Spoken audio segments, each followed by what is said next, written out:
Welcome to another edition of the Inspired Stories podcast, where leaders share their experiences so we can learn from their successes and be inspired by how they've overcome adversity. My name is Anthony Codispoti, and today's guest is Wing Lam, co-founder and CEO of Wahoo's Fish Taco. Founded in 1988 and based in Costa Mesa, California, Wahoo's Fish Taco blends global flavors from China, Brazil, and Baja, Mexico, offering a casual dining experience known for its bold and worldly menu. Now, under Wing's leadership, the company has earned multiple honors, including the Golden Foodie Award and recognition as Best OC Brand by OC Weekly. Wing graduated from San Diego State University with a degree in finance and has nearly 40 years of experience in the restaurant industry. Beyond running Wahoo's, he has served on boards for nonprofit organizations like Share Our Strength and the Juvenile Diabetic Research Foundation. In 2018, Wing received Corporate Creativity and Innovation Leadership Awards from Child Creativity Lab and secured the Impact Award from the International Executive Council. He was also named among the 500 most influential by the Orange County Business Journal. Now, before we get into all that good stuff, today's episode is brought to you by my company, Add Back Benefits Agency, where we offer very specific and unique employee benefits that are both great for your team and fiscally optimized for your bottom line. Imagine being able to give your employees free access to doctors, therapists, and prescription medications. And here's the fun part. The program actually puts more money in your employees' pockets and the company's too. One recent client was able to increase net profits by $900 per employee per year. Now, results vary for each company, and some organizations may not be eligible. To find out if your company qualifies, contact us today at addbackbenefits.com. All right, back to our guest today, co-founder of Wahoo's Fish Taco, Wing Lam. Thanks for making the time to share your story today. Anytime. I'm out here on the West Coast where the surf is up and the sunshine is going. I love it. I could tell your energy already. This is going to be a fun one. Yep. So you've got decades of experience in the restaurant industry, but you studied finance in college. How does that financial background kind of guide your decision-making when it comes to expanding the business? Well, one of the main reasons most restaurants don't do as well, or businesses, right, is understanding finance. Accounting is a great skill to have after you've made money. But finance is all about risk reward, right? So every time you want an initiative, an idea, anything you want to come up with you think that it'll help your business make more money, get more clients, right? You have to understand the risk reward options, right? The riskier it is, the higher the returns, the higher the rewards. The lower the risk, the lower the returns and everything else. So you just got to find your comfort zone, what you're comfortable with, and also, have multiple strategies. That one are riskier, one are more conservative. Like, just think of your portfolio, right? CDs, mutual funds, very low risk. Stocks, bonds, very risky, maybe not, right? So it all depends on your comfort level, but you have to have a mix, right? So it's all about balancing your comfort zone and finding the things that work for you. What first brought you into the restaurant industry? I got tired of corporate America. That's really the easiest thing. So I tell everybody, if you are young or old, wherever you are in your life spectrum, right? And you find yourself in a dead end, I hate waking up every morning to do this. It's time to go do something else. Find something that inspires you, whatever that may be, but make sure that there's a possibility that you can make some money at it. Because a lot of people go, I love to play music. I go, well, until somebody pays you, it's a great hobby. Okay? So remember that, you can be in a cover band, which kind of fulfills that gap a little bit. You make a little bit of money, but most of the guys that I know that are in cover bands have day jobs, Yeah. So that's a good balance too. So you find something that fulfills your passion and may not be where you make your money, but it allows you an outlet for creativity, fulfills your soul, but you still got to have a real day job to keep it going. So was your first foray into restaurants when you started the business? No, I've been literally, when I say restaurants, I've been in it from the time I was like 2 or 3 years old. My parents have had restaurants all over the world, Japan, Hong Kong, Brazil, and the United States. So I've always been in it. So I knew that business. And I realized how hard my parents worked. So my parents said, "No, we want you to go to college and use your mind, not your hands." So we did that for a little bit, and I found out, maybe I want to use my hands, and when I say my hands, it's also I'm a very good, like I say, social person. So having parties and hosting people, I was always good at it because it naturally came to me, right?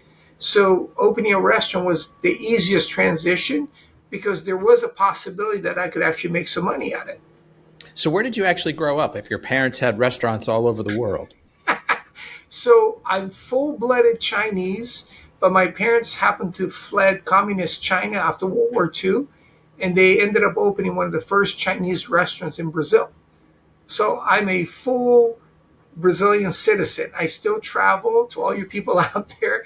I never, became a U.S. citizen because no reason other than no time to go get the paperwork done. So now with the new administration, maybe I should go get my paperwork done so I don't accidentally get deported out of the country. But I still travel under a Brazilian passport. And most people look at me and goes, what island are you from? That's usually what they ask me. And I always joke about, I'm from the big island of Brazil, not Hawaii. And they all crack up because, oh, we thought for sure you're from one of the Hawaiian islands. It goes, well, I look like I could be from Hawaii, but I'm actually full-blooded Chinese. I grew up in Brazil. So that's why, I have the very easygoing attitude about life. Because of the travels or specifically because of growing up in Brazil? Because growing up in Brazil, and also traveling the world with my parents and by myself over the years, culturally speaking, don't ever use the word it's weird. It may be weird to you because you've never seen it. But when you understand other cultures, you're going to go, it might be weird when you first see it, but it's perfectly acceptable in their culture to do that, right? So you'll be amazed at some of the things I've seen that my wife would go, ooh, that is so gross. I'm like, well, culturally speaking, that's not acceptable in America. But that doesn't mean it's wrong in Malaysia, Italy, Mexico, whatever it is, because we have different cultures. So the more you see, the more you understand that the world is different. And we have our own customs, traditions, whatever they may be. And it may be weird to you, but to them, it's perfectly normal. Can you give us an example of something your wife found particularly weird, unusual when it comes to food? Is I'll this give you like, one. all right. In America, you would never, ever say you have a bad hair day. That's like big taboo. Or you're overweight. That's taboo, right? But in China, it's perfectly okay for me to see you right now. Anthony goes, oh my God, who just cut your hair? It looks like crap. You need to go to my barber. And literally, I can tell you firsthand experience. The first time I went to Hong Kong, my mom went to a salon every morning because whoever we were having breakfast with would tell my mom, oh my God, look at your hair. It looks like shit.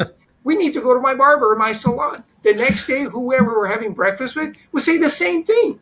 For like 5 days in a row, we went to 5 different salons because whoever we were having breakfast with didn't like the way my mom's hair looked.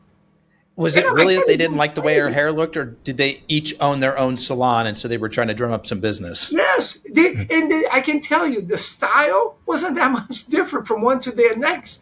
But it's culturally speaking, it's almost like, hey, let's go grab a cup of coffee. But you would never tell a girlfriend, goes, hey, your hair looks like, right? You need to go to my salon. I'm You not a would never smart do that. man, but I'm not that dumb. You see what Yeah. I'm saying? But Yeah. in China, it's perfectly okay. And I'm like, that is crazy. But I saw it firsthand, and I'm like, okay. And literally every morning we went to a different salon. Okay, so that's an interesting cultural difference. Let's get back to Wahoo's Fish Taco. How did the idea to start this come about? So when I got tired of doing what I was doing in corporate America, right?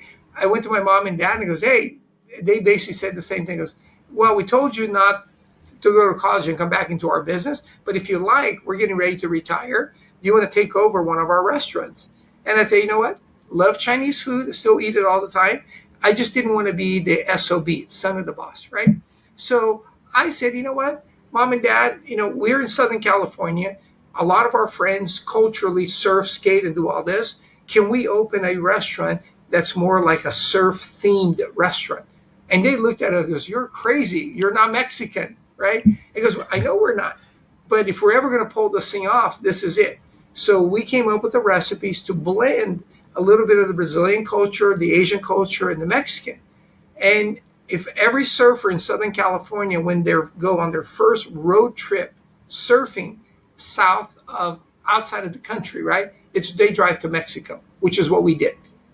And everybody always talked about, for however long I remember, it's like, "Oh my God, did you ever eat those fish tacos in such and such place?" And nobody in Southern California made them. So we said, "Hey, here's something that all the surfers talk about. We're the only kids in the group, me and my two little brothers, that know how to cook." So the idea was, let's come up with a surf-themed Mexican restaurant. That was the beginning of it. And then we found out that all the surfers hang out with skateboarders and hang out with snowboarders and all the other sports. So indirectly, what was originally a surf hangout became a surf and sport hangout. So everything to do with actions, this is where everybody comes because all the brands happen to be in Southern California. Okay, so if you, again, prior to the COVID, if you were going to the beach, I could name you everything that you were wearing, and all those brands were manufactured in Orange County. And that was really interesting because snow, skate, BMX, all of the exports. Not just that the brands were based there, but that they were actually doing their manufacturing there as well. Yeah, I mean, again, the brands, the creative was done here. But again, all the manufacturing is done overseas, right? The production. But all the samples. So pretty much, if you were in a skate park, a snowboard park, anything like that, any brand that you would have on your back was made by somebody that I was friends with. Gotcha. Okay, so the idea was like, hey, there's these great fish tacos that are served down in Mexico. Let's bring that to Southern California and let's kind of make it our own. And what did it look like to sort of take the fish taco concept and infuse some of the Brazilian tradition and the Chinese culinary styles into that? Well, the first thing we did is the rice that traditionally Mexican restaurants serve it's red Spanish rice and refried beans. Well, we do white rice and black beans because that's traditionally more Cuban, but also more Brazilian. So all we did is take out all the extra meat parts, the pork, made a vegetarian so it'd be more approachable by everybody. So that was the first thing we did. And people literally the first couple of years that coming into my restaurant, they would joke about what were those little rabbit pellets on their plate. It was the black beans because they'd never seen black beans in 1988. So that was one. Two, we brought teriyaki into our menu. So you could literally get a teriyaki steak burrito. Nobody at the time was doing anything like that unless you went to a Japanese, Korean, or anything Asian, right? So we started infusing the flavors and found out that some of the things did really well together, some didn't, right? But again, was just finding that balance. And people used to laugh at us. The first thing they always ask is, "Don't you know you're not Mexican?" I goes, "Well, this is not a Mexican restaurant. This is a little bit of everything that I grew up eating." And once I mentioned that, I goes, "My parents have Chinese restaurant," that checked off the Asian box. Once I would mention I grew up in Brazil, that would check off the rice and beans. And then the Mexican part is the tacos and burritos from our surf trips. So everything made sense once you asked me. But a lot of people go, "I'm not going there." Because one, it's not authentic Mexican. And I would argue, say, I never said I was authentic Mexican. I never said I was anything. I just said, here's what I like to eat, and I'm going to share it with you guys, and hopefully you guys will like it too. And turned out, most people, first surf trip to Hawaii, they would eat teriyaki chicken, right? So it wasn't that far from what I wanted to be. I wanted to remind you of places that you travel to surf, and this is what you ate. So look at today, like 2 years ago, the most incredible image from the Olympics was that surfer, right, that comes off a wave. It was the biggest image. He's Brazilian, right? So when you look at culturally now, all the best surfer skaters in the world are from Brazil, right? So when they come into my restaurant, they don't know why they are at home. And once they find out that I'm from Brazil, they're like, that moment, right? Or it reminds them of when they went to Hawaii, right? And they're like, right? So what is it in your restaurants that feels like Brazil, that gives sort of that familiarity? It feels like a surf shack that you literally just walked off the beach in Mexico. That's the initial, And once you start tasting the menu, it reminds you of these cuisines you've had from around the world when you travel. And yeah, you mentioned obviously surf, skate, snowboard. This is kind of a big part of the Yeah. culture there. And so so I get like it feels like you've just walked in like right off the beach into kind of a surf shop. How did the sort of the other sports kind of like get encompassed into the vibe here? Well, what happens is in California anyway, when it rains, it snows. And when it snows, people go snowboarding. But what happens is during the beach, there's these thing called runoffs, right? All the stuff ends up in the ocean. So for a few days, nobody goes surfing because it's polluted, right? So guess what everybody's doing? The same surfers that can't surf, they're snowboarding. And then they tell their friends up there in the mountain, goes, hey, there's this little place near the beach that when you come down to go surfing, you should check it out, right? And when there's no surf and there's no snow, you go skateboarding. So the skateboarders are all the other guys saying, hey, when there's nothing going on, you don't need a wave or ice, snow to go snowboarding, you can go skateboarding. So they talk to each other. And there's this place. And not only do they come to me, I've done all the events for 38 years on the beach, on the mountains, at the skate parks. So when you see the X Games, US Open of Surfing, all of these events, you usually see me there setting up, taking care of all the athletes. I do all the hospitality for these kids. And I joke about it, 38 years ago, these kids became the Kelly Slaters of surfing, the Tony Hawks of skateboarding, the Shaun Whites of snowboarding. I was there when they first did their first event because they were amateurs, they were kids. And I'd be the guy, literally with a grill, serving some tacos. And they all looked at me and go, what is this guy crazy? There's no money to be made here, but I supported them and now they support me, so I get to do all the events right now. So where did you open the first location? The first location was in Costa Mesa. And if you know the history of Costa Mesa in the 80s, it was two of the biggest surf brands in the world. Quicksilver and Billabong had their headquarters within a block and 4 blocks away from my original store, plus a bunch of other surf-related brands. So when you have the number 1 and number 2 brand in the world supporting me, it made it easy for all the other brands. Goes, well, if it's good enough for them, it's good enough for me, right? So everybody that surfed, and not only did I have the brands, within the first year, in one night, I had 4 former world surfing champions having dinner in my restaurant at the same time with their sponsors. When kids saw that, it was like, think about, seeing Michael Jordan or any of these celebrities, somebody you really looked up to, hanging out with your brand. It made it authentic because it wasn't just me claiming to be a surf-themed restaurant. This is where world champions ate. And fast forward, of the 4 guys that were in that restaurant, at the time, the biggest was a kid named Tom Curran. I'm still friends with him this day. He's a 3-time world champion, right? So that's the thing, and I'm friends with the current 3-time world champion, John Florence, right? And that's the thing where people see me and they're like, Wing is not asking him for an autograph. I'm actually hanging out with them. There's a whole different, because I'm there supporting their events. So you mentioned within that first year, you had 4 of these sort of celebrity athletes that were in the shop having dinner with their sponsors.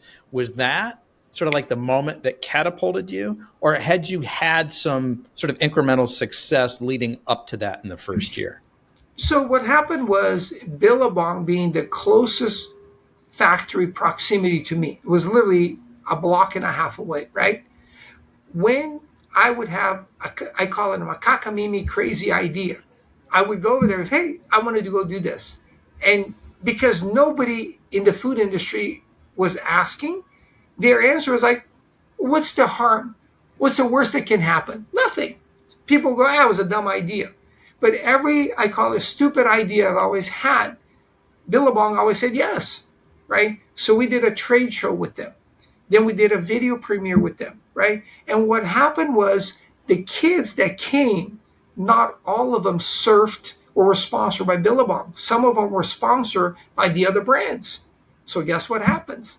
Those kids would tell their marketing, their team manager, that they came to this, and I was there. And they said, can we do this? Because before me, there was zero hospitality in this space. So if you didn't bring your food or drink, there was nothing to eat or drink. I was the first one to do it. So Quicksilver basically came to me and goes, hey, we're going to do this video premiere party. Ended up to be a total mess. I mean, cops came to shut it down, whatever. But it was Kelly Slater. When he just turned pro, we did the first video premiere party with him. And the rest is history. Because once I did that, all the other brand goes, oh my God, you just did with Kelly Slater. He's the hottest new surfer, but he hadn't won anything yet. Then somebody said, hey, we got this thing. We got this thing. And I always say, sure. So all these little parties, events, trade show, contests, there was always a band playing at the after party. We're doing the soundtrack for the video. These garage bands was Green Day, Offspring, Blink-182, and the list goes on. So again, they were all startups. Fast forward, they're traveling the world, just like all these people are in the Olympics, right? So when I see them on TV, somebody goes, oh my God. I'm like, I've been friends with that guy for 20, 30 years, right? And literally today we're planning another launch for a new band, and it's going to be ridiculous. And all my friends are like, how do you get to be that person? Well, because I've done it multiple times before. And you're not starstruck in their presence, right? No, I think that's probably a big part of it. If like, you're there, like, oh my gosh, because it's not the kind of person they want to hang out with. Right, yeah, because they've never been that close. Yeah. And I'm literally, the other day, I mean, my level has gotten outside of action sports because we call it a mutual admiration society. Everybody that does something really good wishes that they could play the guitar, wishes they could hit a baseball, wishes they could catch a football, whatever that may be. So 2 weeks ago at an Angels-Dodgers baseball game, I took my friends on the field to meet Dave Roberts, the manager of the Dodgers. And they're all looking at me, go, how are you going to do that? I goes, I pick up the phone, call one friend that says, what do you need? I need field batting practice. Boom, boom, boom. And they're sitting there going, this is, for them, it's unbelievable. But to me, I'm friends with Dave Roberts, right? And I should never know a guy that's got, 3 World Series rings, right? But I do, because that's the other side of the world, is that what common is what all the good athletes and celebrities do on their spare time, they give back. So when you start giving back, you can't help it but to meet amazing people. So I want to dive into this a little bit more. This isn't part of the conversation that I had sort of expected to unfold, but this is interesting in how you've grown the business. And tell me if I'm seeing and hearing this correctly. It's sort of this give first attitude that you have. It's, there's a thing going on over here and, nobody's serving food. Why don't I go there and serve food? This is interesting. This is like a fun group. Like, these are my kind of people. I'm just going to go, and I don't know what'll come from it, but I'll get to meet some. Am I kind of seeing this correctly? Or did you go in from the beginning and you're like, hey, if you guys want me to show up, it's going to be $10,000 for me to come and serve food? You're laughing. So no. No. So what really happened 38 years ago was the first event, surf contest, was, hey, let me come in and take care of all the athletes, the judges, all the staffing. And literally the first thing was, hey, we have zero budget for that. There's no line item for hospitality, right? But then I said, hey, how can I still come, right? And they said, you know what? You can come to our warehouse and get swag, T-shirts and shorts. I looked at them and go, that's a great idea, because that's what I go to work in every day, T-shirts and shorts, right? So the whole bartering thing wasn't my idea. It was theirs to say, hey, we love to have your food. We can't pay you, but we got stuff. So the running joke that is in my team is none of us have bought T-shirts and shorts or shoes, watches, sunglasses in the last 38 years because we barter, because everything is made here in Southern California, right? So we came in to make the event better. So I've used the same attitude of, hey, I'm going to come in and help your little charity, whatever that may be, right? And come to find out, all the biggest charities, the way they make more money is by having celebrity endorsement. Because I call it shiny objects, right? Everybody loves to take their picture next to whoever that may be. So I'm like, so it wasn't that I set out to go meet these guys. I set out to go, hey, let me help you with food or whatever it may be that I can help your event be better, right? And they call it cost marketing today, corporate social responsibility, all the stuff. I just did it There was because no fancy term back then. yeah, I knew that it would be better with me than without me. Because without me, they'd be eating crackers, right? With me, they'd be eating food. That was the difference. Or drinking wine or drinking beer before they'd be drinking water, right? So I brought my team along, whatever that meant, right? Coke, Pepsi, Monster, all the big brands that would help me do the events. And they all thought you're crazy. But guess what? Along the way, like I'm trying to think, because you're in Columbus, you're in between, right? Because the Bengals play in Cincinnati and the Browns play over in Cleveland, right? You know But your at the geography. time, i.e., if I can tell the funny story, is the number one draft pick about 20 some years ago and had just won the Heisman Trophy was Carson Palmer. He was the starting quarterback for the Bengals. Yep. We went on a road trip to go have fun with him in Cincinnati because I'm friends with his agent, right? So the long story is totally unrelated to me. A friend of mine's family member ended up getting transferred to Cincinnati. And I said, I'll tell you what, being into a new neighborhood, everybody's going to give you, you got to earn your stripes. I said, come to the event that I'm going to do with Carson Palmer. And guess what happened? The entire blog goes, how did you get invited to this cornhole tournament on the field of the Bengals when you just moved into Cincinnati? Because, well, one of his friends is a friend of mine, and he handles all of his charity. So instantly, this kid family became the hit of the neighborhood. Everybody wanted to know how he had the Carson Palmer bobblehead, how he had the jersey, all the things that I don't care about because I'm in California. I don't need anything from Cincinnati, especially if it's got Carson Palmer's name on it, right? So I gave it all to this kid. And his family immediately got accepted into the neighborhood. And I've been able to do that with all kinds of players all over the country. Did you kind of stumble into this kind of give first approach, or was it like some sort of a master plan from the beginning, or is it something that your parents taught you growing up? My parents have always said, hey, always help. Don't ask. Just if you can help, help. It's, as we say, it's the right thing to do. Don't do it because you're getting something for it. That's a transaction, right? Give help when you can without expecting anything in return.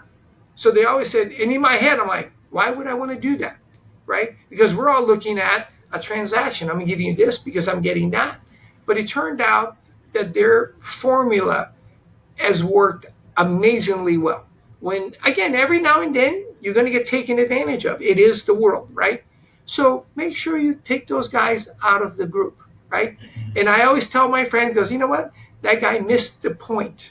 Because he's never going to be invited to our team functions again. And we do some really fun things together.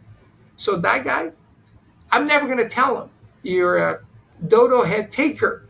But guess what? You're not welcome. Right? What's a red flag that you look for, Wayne? Because the thing is, we call it, they can't remember CRS. I won't tell you what the S stands for, but they can't remember, right? So what happens is they're like, hey, Wayne, we're going to do this, and I'm going to give you this. Whatever, right? I'm like, great. When it comes time to get my part of the they forget what they promised you. And in my head, I'm like, come on, we're all adults. Nobody forget. If I said 2, 4, 6, whatever that number is, right? Just fulfill your part of it. If you come back to me and says, oh my God, can I do this instead? I'm like, yes, but we're not doing this again. And I tell all my friends, by the way, if you ever do business with that guy, get whatever you want first before you do your part. Because once your part is done, he won't remember what he promised you. And that's my issue. I'm like, hey, we're all big boys. I'm going to tell you what I'm going to do because that's what you asked me to do. And this is what you're going to return, if that's whatever that may be, right? And i.e., tickets would be the perfect example. Promoters in general are the middleman. They're not the band and they're not the venue. So they don't control they control air, I call it, right? They're there to promote an event. So as part of the transaction, hey, we need food, and we're going to give you 4 tickets to come to the show. I don't really care, but I'm going to tell my crew, hey, by the way, this next concert, you're going to get 4 tickets, right? Now, the day before, they're like, hey, sorry, Wayne, we can't give you 4, we give you 2. What do I tell the 2 people that I promised? See, that to me is an issue, right? And I'm not going to argue with you. I'm going to say, okay, remember, I'm going to remember that the next time you need something, right? Because I'm never going to cut you off. I'm just going to make sure I get my 4 tickets before I deliver anything in the future, right? Yeah. And people forget that we're big boys. Yes, no are very good terms. Maybe doesn't exist in my world, right? So you're either going to do or not going to do what you said you're going to do. And I don't need a contract. I don't need anything. I just need your word that you're going to do it, right? So I And live in a very like yes or no world, you know. And it sounds like one of the ways that you've been able to build such a great network is through some of the charity work that you do. Can you tell us about what California Love Drop is? Well, so the California Love Drop was started by accident. When COVID hit, between Wednesday and Friday, when they announced in California that all non-essential business had to shut down, we lost 85% of our business in 2 days. Wow. So literally, we went from about 700 employees down to about 100 employees. I mean, literally, 3 people in a restaurant where there used to be 15, right? I had food that was going to be thrown away. I found a way to repurpose it by going out and delivering hot meals to the local hospitals, right? So after about 4 deliveries, my kid brother basically said, hey, very noble, but we're out of money. So if you're going to keep doing this, you got to find money to keep doing what you're doing. So my girlfriend, Wendy, friend, not my wife, said, hey, I heard that you're going out to do this. You're crazy. You're supposed to be at home. He goes, this is what I'm doing. And she said, well, can we name it? And I'll help the radio station, KLOS, create a GoFundMe page for you where you can get money. And I'm like, we don't have any money to pay for that. He goes, I'll do it myself because I'm the former head of marketing for the radio station. So we ended up getting Heidi and Frank, the #1 DJs in Southern California, to every week talk about this movement and ask the listeners, 1.2 million listeners every day, goes, hey, if you got some extra change, throw it this way because we'll take the money to make some meals to the frontliners. So she goes, we can't be Wahoos. There's got to be enough for name. He goes, what about the California Love Drop? I'm like, why? He goes, well, because we're spreading the love. And that's how we started. So then I called my other friends, Monster Energy Drink, Hint Water, Yogurtland, Cliff Bar, all these companies that were going out to do events that got cut off. So I had pallets of bars, drinks, yogurt that we go together. So not only was I delivering a little burrito, I bring you some desserts, I bring you some snacks, I bring you some drinks. And then the other crazy partner was Vans had just gotten their shipment in for the US Open of Surfing that got canceled.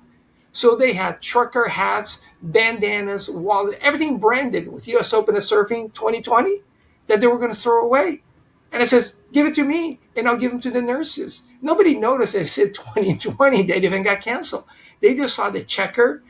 They saw Vans, and they're like, oh my God, I've never gotten a trucker hat, right? That normally cost me $20.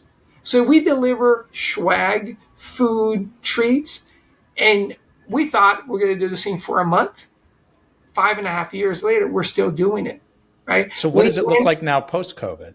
So what we've done the last 2 years, we go to other nonprofits. We'll go to a golf tournament, right? And instead of saying, hey, if you don't have the budget to pay, we'll find one of our sponsors to donate money so we can come in and provide meals for the golfers. We provide meals to the toy drive. We provide meals to the backpack drive. We come to the Boys and Girls Club, the YMCA, all these places that a little short on their budget because everything's still tight.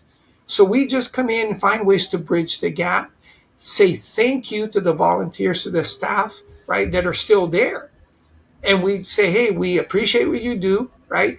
And we're here for you. So let us know how we can get creative. And besides the meals and all that, we find the items that they need for the kids. So if you need a computer monitor, we go to our partners at ViewSonic. If you need school supplies, we go to our partners at Pentel. So we find things that most people are like, where'd you get that? He goes, well, we have friends. So because of the surf industry said no to me, but will give you product. I became a really good barter. So I go to the companies because it's so much easier to get 3 computer monitors than to get $100 approved. You'd be amazed. To get a check from a corporate entity, you got to write 10-page requests and tell them what you're going to do with it and how much they're going to get back. When I just need 3 samples of something, come and get it. I see. So you're not going and asking for cash as much as you're going and asking for product or the thing, the service that company provides. And hey, can we have a few of those? Yeah. And turns out that the people that don't have tangible things that we can use, i.e. security companies, right? All of these other companies, landscaping, we ask them, hey, can you donate some money? But we tell them, but you get to pick a charity that you want to support. So now, instead of you writing a check for $500, we come in with everything, and it's like giving them $10,000. So they get, for the same amount of money, they would have gotten this much notice. Now we all show up, and we look like we're bringing the world because we're bringing food. Because you're not just the landscaping company bringing a $500 check. It's the landscaping company, the security company, the computer monitor, the school supply, and you show up with everything, and you're all this one big giant team, and they're like, wow, what have you done, Wing? Yes. So their content that they're able to create is much bigger than here's a little check. That to me is like nothing, right? But when you show up with all the swag, all the stuff, people are like, oh my God, we only wanted this and we got all this, right? And the impact, the content, everything is 10 times bigger. And so who organizes all this today? Me and my friend Wendy, we got a bunch of volunteers, Susie, Brian, we all call each other, goes, hey, what do we want to do next? One of the craziest partner in this whole thing, because it was, I call it an accidental again, right? He calls me because the store is not open at 11. During COVID, we open at 11:30 because I'm understaffed. So he's waiting outside of my store, and he goes, why aren't you open? He goes, well, you know this thing called COVID. We had to shorten the hours, right? So we started talking, and I said to him, my first thing is, what are you doing? He goes, we're all at home. And I said, hey, can you come out and help me? Because I know that you do a lot of charity work, and all the stuff you were scheduled to do got canceled. And he looked at me and goes, you're out of your mind. I'm not going anywhere with you. I told all our employees we're staying at home, right? But I said, but we are doing a blood drive in our building because we emptied out half of the building. And you needed distancing, right? You had to stand 6 feet apart and all the stuff. And I said, do you realize that I'm a partner of the American Red Cross? And it goes, and KLOS is the official radio station to the American Red Cross. So if you can give me a little bit of money, I'll bring lunches to the nurses that are doing the blood drive, and I can talk about it on the radio. And he looked at me and goes, so how much money? He goes, hey, whatever you can do. And he said, $300. He goes, that'll do, right? So all of a sudden we started doing this. And I said, you know what? I'm not happy with just you giving me the check. I want you to participate. So very reluctantly, he came to one hospital, stood on the corner. Then he comes to another hospital, stands on the other corner. The third hospital we go to, this is like in a 2-week period, because we were going out almost every day to a different hospital, right? We go to Children's Hospital, Chalk. And he's standing on the corner, and out of nowhere, a nurse just bear hugs him. Remember, this is where everything is distancing, right? Oh, yeah. And you don't get close to people. Speechless. This is like May of 2020, right? He's like in shock. And the nurse proceeds to tell him how thankful she is that he's there. And this is the nurse that delivered his premature babies. And all of a sudden, light bulb goes on. He goes, I get to thank the people that took care of my babies. History. So we then goes, what do you need? We're going to go out. We started doing this, right? Now he's with me. I can't keep him away, right? And his entire team is like, I love what you're doing, but why? Yeah. Right? His entire team goes, it doesn't make 0 sense. Yes, you're supporting Wing, you're going out and doing things that nobody else. It makes zero business sense, is what they're saying. This isn't contributing to the bottom line. But remember, why do people on the freeways have the personal injury attorneys?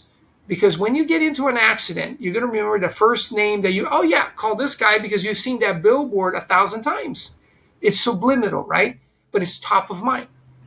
So 3 years into this thing, it starts raining. Like 2 years ago, it has the worst rain in California history. The morning DJ, Frank, on the radio is talking about how there's a leak at his house, right? I immediately call, Frank goes, Frank, Charles and I will be there tomorrow to fix this thing. We're talking, he lives 2 hours away from us. Oh, wow. We drive up there, we have a team, we fix the leaks, right? For the next 4 weeks, every time it rains, Frank is like, dude, just call Charles. Just call Charles. Just call. You can't pay for this kind of advertising because it's not advertising. It's in the news, right? 37 years in business. The last 2 years, Charles had record numbers. The best 2 years of his company's history in sales. And the only difference is he's my sidekick. Antis Roofing in Irvine. Their numbers, and I can't tell you how many other companies that are in the business calling me. He goes, how do I get into action? He goes, I only have one roofer. I only have one security company. I only have one landscaping company. Whoever got in, you're it. I'm not going to go, hey, let me get another one, right? So unless you get out on your own, and I don't like you for whatever reason, you're not getting invited. So all of the people that are on Charles' side of the world, the landscaper, he brought them all in. They're having amazing numbers as well. Because in the conversation, it goes, oh my God, I heard you were doing this. So when it comes down to the bidding, we're commodities, right? You can choose any landscaper you want. Why is this company getting chosen? Because somewhere in their head, they remember hearing that name on the radio. Yeah. That they were there with me, right? So you get that goodwill that you don't know you got. But so I can say, hey, Charles didn't spend a single dollar more than he was already spending. He's actually spending less. The amount of exposure he's gotten is tenfold just by the sheer numbers he's having. The best 2 years, right? Yeah, Wing, I had another amazing guest on my show recently, Brad Feld. He's big in tech founders. He's big in the tech scene, and he just released a book that is, you guys are like two peas in a pod. His book is called Give First, and it's this whole idea of, there's sort of pay it forward, which is one. Yeah. It's closely related, but give first is I'm going to give. I know that I'm going to get something back at some point. It may not be from that person that I gave to, but I'm going to put it out there, and whether you call it karma or whatever sort of you want to put on it, it sort of comes back to you. And as I hear you talking and sharing all these great stories, I know that there are listeners thinking, this is amazing. Like, how do I recreate this world that Wing has created there in Southern California for himself? Like, what advice would you give to listeners who are like, this is awesome? Like, how do I do that? The first thing you do is, obviously, for me, I don't need 20 other restaurants because we're competing for the same service, right? So first, get all your suppliers and then get your friends that are in other industry. Because again, when we talk about a shingle guy and a taco guy, we shouldn't be hanging out. But guess what? We both keep people safe. I feed their stomach, they keep them from getting wet, right? So indirectly, these partnerships tend to work better because one, it's unexpected, right?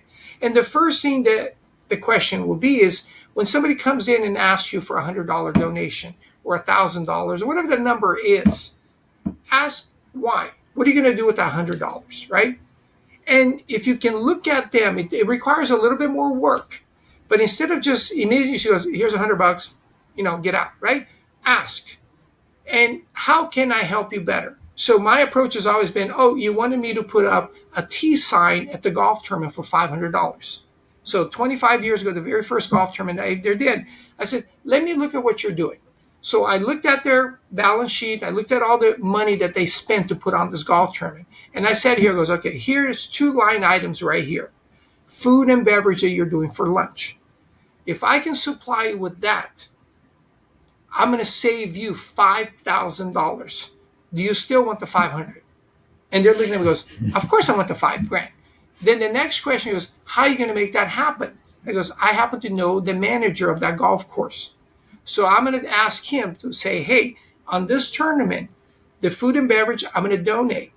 But I'm going to help you with another tournament that you're trying to get for your golf course because I can provide the same service to them. So now when you're competing for that other charity to come to your golf course, you can knock out $5,000 off of their bill, which makes you a more attractive golf course because you got the green fees, breakfast, lunch, and dinner. If I can knock one of the 4 items out, because I know every event, here's the balance sheet, right? You're going to be able to get them. And they're like, oh, the bartering thing, right? So I always ask, how do I make it better? And if I can't make it better, I usually don't get involved. That doesn't ever happen because because remember, I'm a finance guy. So I can look at what they spend to raise money. And I can usually find 3 or 4 items, if not more, that I can knock out. And I said, okay, I can help you with these items. Now you can make more money. You can be more effective, right? And that's what they end up doing. So I tell people, don't write checks, don't do any of that. Get engaged, get involved, and see how you can truly make a difference. And get to meet the people, and all of a sudden they're like, oh my God, that was amazing. When are you going to write your book? You know, There's I got a something buddy of brewing mine here. that we've been talking about it for years. One of these days, I'll get to it. But right now, I'm just having fun sharing the stories via shows like this and telling people, goes, hey, instead of asking what's in it for me, ask him, how can I help you guys, right? And the answer is like, hey, you could write a bigger check. That's always the easy one, but that's one and done. I want to be sustainable. I feel like your story is sort of this marriage of Brad Feld's book, Give First, and Unreasonable Hospitality, which I'm sure you're familiar with, right? I It's sort met of the you're the author. love child of that. Yes, you do things that make almost zero sense, but it'll make somebody else's life a very memorable occasion. If you can do that for people, people are always going to remember you because you're the one responsible for that moment in their lives, right? Unreasonable Hospitality is an amazing. He and I spoke at the same conference 2 years ago, and I was like, this guy is amazing. But he reminds me of me because my life is every one of my friends that calls me and goes, oh my God, I wish I could do this. I'm like, let me make a couple of calls. And they look at me and goes, you're crazy. You're not getting anything out of it. I goes, yes, but if I can help you, your kid, your wife, whatever that may be, you might remember me some point in the future. And I don't know what's going to come of it, right? But I will help you get what you need today with zero expectation of what I'm going to get in the future, right? Okay, let's come back to restaurant. You had the first location. Yep. At what point were you like, I'm onto something here, and we're going to open location number 2? It wasn't so much that I had something there. I literally had a friend of mine's fraternity, one of my fraternity brothers' dad, that lived in Laguna Beach, was about 30 minutes away, that said, hey, I'm tired of driving to Costa Mesa once every few weeks. There's a spot open in Laguna Beach. I think I need you to come and look at it. And if without him, I would have never found this place. And just to give you an idea, in California and probably in a liquor store near you, there's a margarita mix called La Paz. It's been around for 50 some years, right? It was started by this restaurant. It was a bartender there. And they named it after the restaurant, but I'm pretty sure the bartender never got paid for it, right? It was a customer that basically got the recipe. This restaurant had been empty for 3 years because they wanted to demolish it because it's on Pacific Coast Highway overlooking the ocean. I literally came in knowing what I know about restaurant permitting. And I said, hey, here's what I'm willing to pay. And only if I can keep the building as is, historical. By naming it a historical building, I didn't have to touch it. I just basically brought in equipment, put lipstick on it, and I was able to open the store. And the landlord, owner of the building, would come in and get her nails done next door. Once a month, I give her a check. It was a fifth of what the people across the street were paying. And I told her, you've owned the building for 50 years. This is more than your mortgage in it, whatever. Plus, you already own it free and clear. And I said, but one thing, a year from today, I'm either going to give you the keys back because I'm gone out of business, or I'm going to buy the building from you. And she looked at me and goes, Game on. A year later, I bought the building from her. Now I said, I need another favor. I'm going to basically double the payment because now I'm paying mortgage. And I need you to carry the paper for a few years until I can get a refinance. So she did that. A few years later, paid her entire amount off, and the rest is history. So basically, the first restaurant was because people got tired. The third restaurant was the same. People from the east side of Costa Mesa got tired of coming over. So we opened that, and that's how we started opening because people said, hey, it's too far. Can you open here? I mean, so think about that for a second. So the demand was already there. So then we opened Lake Forest, we opened Tustin, we opened Huntington Beach, and just kept growing. And how many locations do you have now? We lost about almost 15 stores during COVID, like colleges, special venues and whatnot. So I think we have 42 locations now. Okay. What do growth plans look like going forward? We just reopened, I call reopened, the first one in Austin, Texas, where at one point before COVID, we had 3 locations. We're opening in the Orange County Airport shortly, and we're actively looking at sites to see if we can expand. But again, California is not necessarily the most business-friendly state on the in the United States. So other states that are more business-friendly is probably what we're looking at. Are these states that still have sort of a surf culture, or do you think that's not necessary? Not necessarily, because there's skateboarding in all the states pretty much. It's what I call it aspiration, because no matter where you live in the United States, on your to-do list is go to Disneyland, right? So California has a lot of aspirational destinations like Hollywood, whatever, and one of them is the beach, the whole surf culture. So going to one of my restaurants in Vegas, New Jersey, Colorado, fulfills that bucket. Because for that 30 minutes, hour, you feel like you're in a beach shack somewhere in California or Mexico. I want to take a little detour for a moment, Wing, and I would like to talk about a serious challenge that you've overcome, whether it's something personal or professional, and hear how you got through it, what you learned. You know, the thing is, like when we talk about finance, you never think, they say you should have money for the rainy day. So back in the 90s, we had a fire in Laguna Beach in the hills and the rains that followed, which all the mudslides, right? So for about 3 days, you couldn't get to our store. So we shut down. And then on Friday, we're like, how are we going to make payroll? Because this is when, 2 or 3 years into the business, we only had 3 stores, right? So cash flow is king. So a lot of people, so we learned early on, that say, hey, you should have a few dollars in the savings account for literally, they call it the rainy day. Because it fires, and then the rains came and it flooded the canyon because all the muds came down and you couldn't get to our store. So not only could our staff not get there, customers couldn't get in, right? So we learned, so these are all the things. Start planning, right? It's not a thing that they say, save it for a rainy day. It's an actual fact of life for us, right? So we always plan now ahead for these kind of things that are outside of your domain. Knock on wood, we haven't had any earthquakes, but we've had quite a few fires and rain issues in Southern California over the years. So when that first instance happened and you guys were struggling to make payroll, what did you do? How'd you get through that? Luckily, we have mom and dad. Okay. So I said, hey, mom and dad, we need to borrow a few dollars until next week until we can, get back on our feet. And they've always been supportive.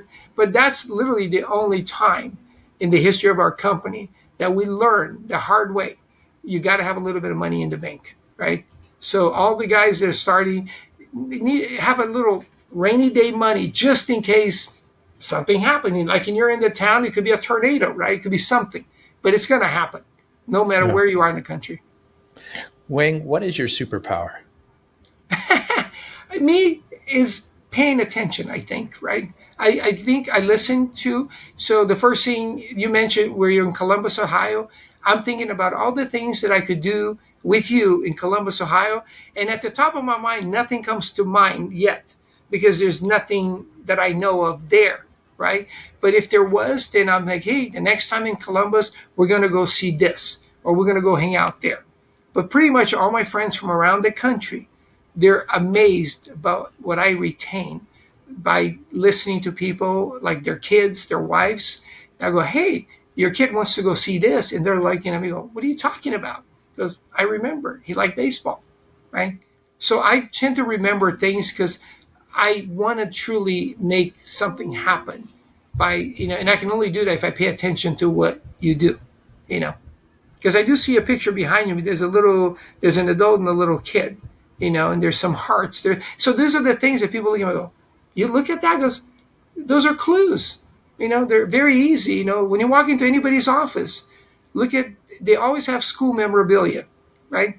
So the easiest one for me in Southern California is if you went to USC. Because USC has produced at least 5 former NFL quarterbacks. I think one is still playing. Sam Darnold is still playing. But of the 5, 2 of them won Heisman Trophy, right? I'm friends with all 5. And people that went to USC will sit there going, how are you friends with guys that you didn't even go to school with? And the answer is, I do all their charity work.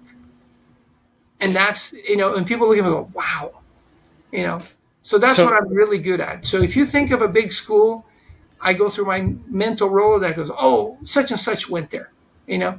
And then I'll connect the dots. And the next thing you know, when I come to see you in Columbus, we're going to go see the Buckeyes, whatever, right? And it'll be something, and you go, what? I go, well, I remember. So here's what I'm piecing together.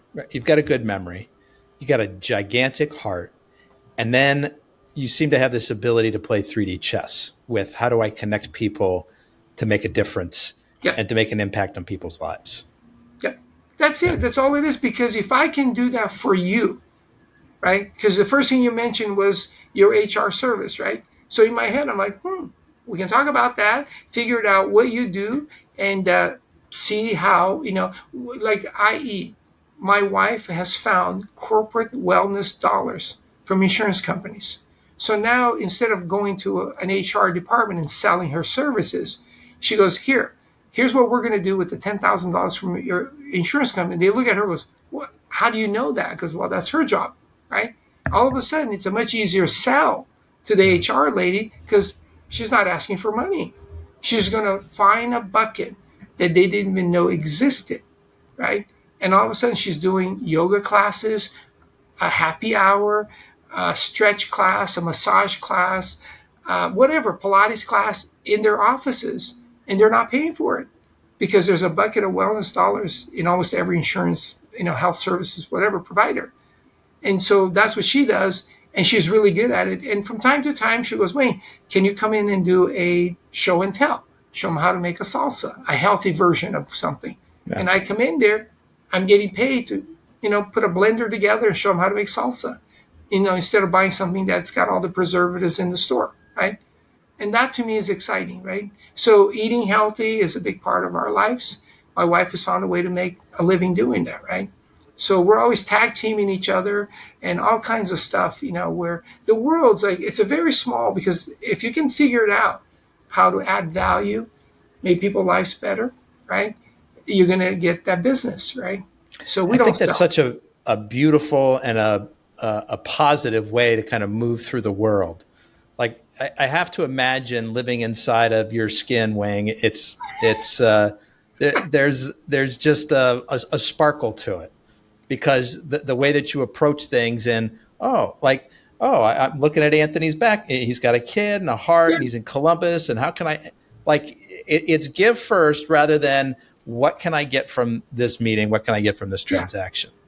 Yeah, because if I can add value to your life, you're going to call me and you're going to always remember, there's this kid in Southern California, because one day you're going to come to Disneyland, right? If you haven't already been.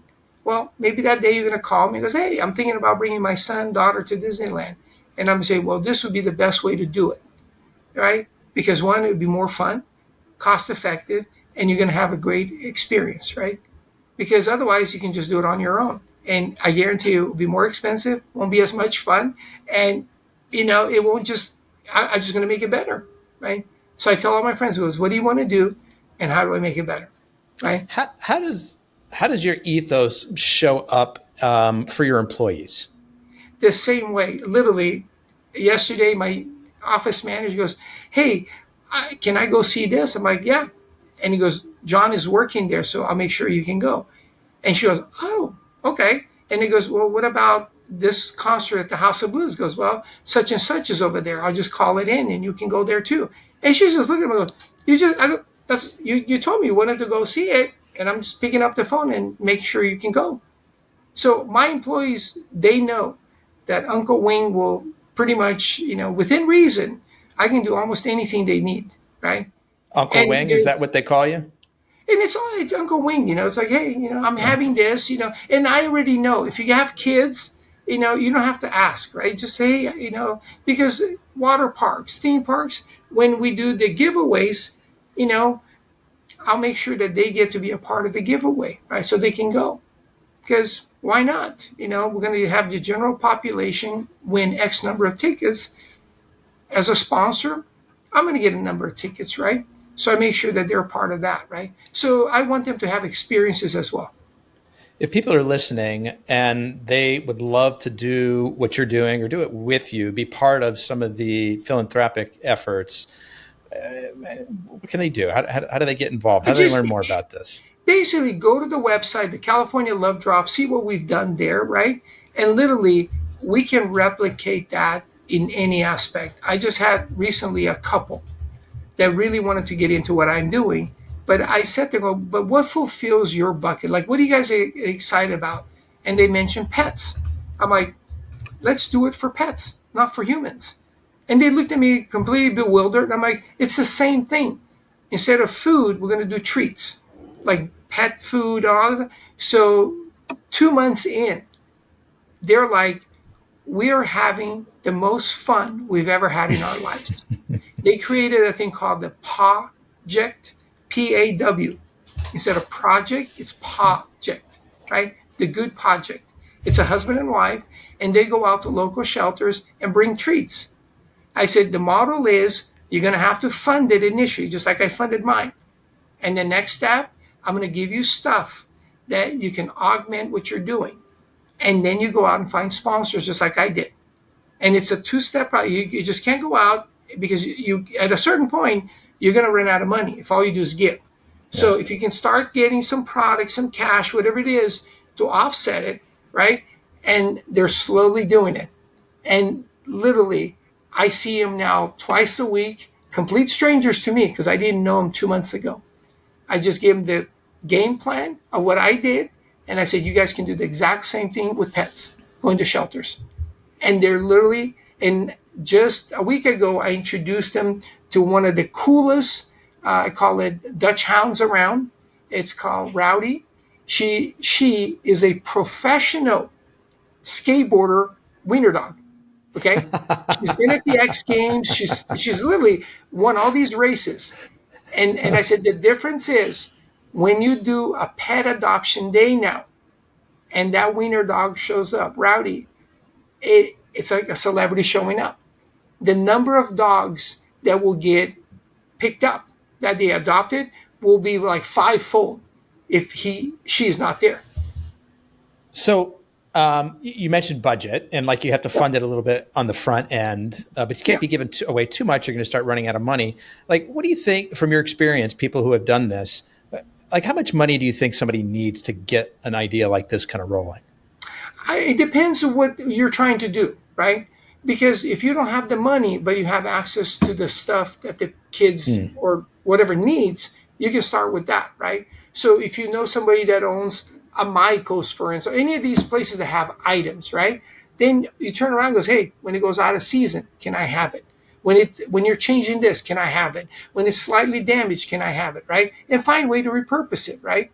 So I'm amazingly resourceful because I've been doing it for so long. I know what everybody makes, right? So like the T-shirts that we do for charity, for instance, that's a huge expense. A blank costs you, let's say, $5 to $10 plus silk screening another $2 to $3. So you're easily $10 to $15 into a T-shirt to promote your new charity, right? Well, I got one of the surf brands that will donate the blanks. So that eliminates 80% right there, right? Or the hats, that's another 80%, right? So all of a sudden you can show up branded, right, to promote your new charity and you didn't have to spend any money. So I've helped quite a few startups with just that. because they're like, we really like our volunteers to be able to wear something when they're at the beach cleaning the this or serving the dogs or whatever they're doing, right? So I said, okay, that's easy for me to do. So then we go through the whole process again. I take my financial spreadsheet, goes, what are you trying to do? And what are the items that we need to knock out, right? So if I can help you look bigger than you are, right? Then people want to be a part of your initiative, right? So you got to take baby steps. It might cost you $100. It might cost you $1,000. I don't know what you're doing, right? And where you are in the country. Yeah. But if you look at your network and see who can provide that service, right? Then you can go, ooh, I can call John, I can call Tom, I can call Bob, right? And all of a sudden they're pitching in, right? And all of a sudden you have a movement, right? So just think of, I call it Tom Sawyer, right? You're there painting the fence. If you can make it look fun, everybody want to be painting the fence with you. So that's what I'm able to do. I make it fun because I'm going to be backstage, but you can only come backstage when you've gone to the shelter with me the week before, right? So I'm very, like, here's the deal. If you say no to the shelter, you're not coming backstage with me, right? Because I already know you're a taker, right? So everybody that's willing to do, the shelter, then you can come to the backstage. And all the things will kind of, and it's a cycle and everything works beautifully, Creates right? a flywheel. Yeah. So when you have a lot of volunteers that are willing to donate and participate and volunteer, you don't have any overhead, right? Because labor and whatever the donation product is, service is the money, right? But if all of a sudden the California Love Drop has zero overhead, right? That's why we can function like a very lean machine because everybody donates. Wing, I've just got one more question for you, but before I ask it, I want to do two things. First, I'm going to invite everybody listening to pause for just a moment and hit the follow or subscribe button on your favorite podcast app. We've had a fantastic interview today with Wing Lam from Wahoo, and I want you to continue to get more great interviews like this. Wing, I also want to let people know the best way to get in touch with you. So I'm going to mention two of your websites here, wahoos.com, WAHOOS for the restaurants, and then it's californialovedrop.org for the philanthropic work that we've been talking about. Any other ways that you would recommend folks to, either follow your story or connect with you? You can always go on LinkedIn. Find me on LinkedIn, Wing Lam. I mean, because there, I again, it's easy for me to filter out because I got a lot of spam coming through these days, right? And then we can talk about it, and I'd be happy to, kind of give you a few tips on how to. So in it, you'd say, hey, this is what I'm looking to do. This is what I'm excited about, because it might be environmental. You want to clean the lake. You might want to save a tree. I don't know what you want to do, but in my group, either I've done it myself or I know somebody who's done it, right? And I say, here's a few options that you could do, right? You can be a Boy Scout. It doesn't matter what it is that you want to do. There's a roadmap to doing it right.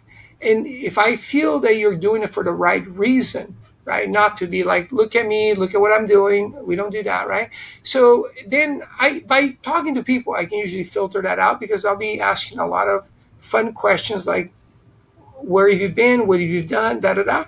And I hate to say it, but I'm going to check you out, right? That's what the internet is for, to see if you're genuinely interested in helping people, right? Because otherwise, if you're just trying to make a buck doing this, call somebody else. I'm not interested in that, right? But if you end up making money, then yes, but not, I want to make money by doing this, right? Yeah. So I'm very purposeful in who I help. I like that. So last question for you, Wing. You and I reconnect a year from now, and you're really excited because you're celebrating a big thing. What is that big thing you're celebrating 1 year from today?